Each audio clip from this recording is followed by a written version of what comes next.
ఏదైతే అంగట్లో అన్ని ఉన్నాయి అల్లున్నట్టు చదివి ఉన్నట్టు ఇలా 10 సంవత్సరాలుగా ఆర్టీసీ కార్మికులు నలిగి ఉన్నట్టు అటువంటి విషయంలో దయ ఉంచి పెద్దలు కేసీఆర్ గారు గౌరవనీయులు ఆర్టీసీని మా బాధను అర్థం చేసుకొని ఇలా విలీనం అనే ప్రభుత్వంలో విలీనం చేస్తే ఇలా ఆమోదించేటువంటి గవర్నర్ గారికి పంపితే ఇప్పటి వరకు కూడా గవర్నర్ గారు దాన్ని పట్టించుకోకుండా పక్కన పెట్టినటువంటి విషయం ఇది సరైనది కాదు అని చెప్పేసి అంటున్నాం.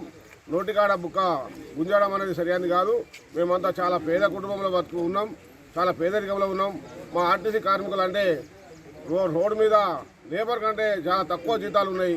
కాబట్టి అందరినీ అర్థం చేసుకొని మొన్నటి వరకు బీజేపీ ప్రభుత్వం కావచ్చు, బీజేపీ పార్టీ కావచ్చు, కాంగ్రెస్ పార్టీ కావచ్చు, అందరూ కూడా మేము మీకు మద్దతు ఇస్తున్నాం, మీకు విలీనం చేయాలని చెప్పేసి మాట్లాడినటువంటి విషయం అందరూ తెలిసిందే.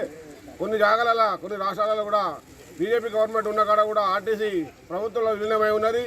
ఇలా పక్కకే చూస్తే ఆంధ్రలో కూడా విలీనమై నడుస్తున్నది. మరి ఇక్కడ వచ్చిన ప్రాబ్లం ఏందో ఇబ్బందులు ఏందో తెలియదు, కావాలని చేస్తున్నట్టు అనిపిస్తున్నది.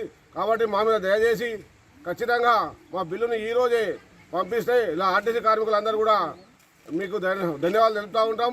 లేకపోతే ఈ నిరసన డిపోల ముంగట గంట 2 గంటలే కాకుండా మొత్తం యావత్ తెలంగాణ కూడా బస్ భవన్ అది రాజ్భవన్ ముట్టడి చేయడం కానీ మొత్తం బస్సులు ఆపి కూడా మేము ఉద్యమం చేస్తామని చెప్పేసి చెప్తా ఉన్నాం. జై తెలంగాణ.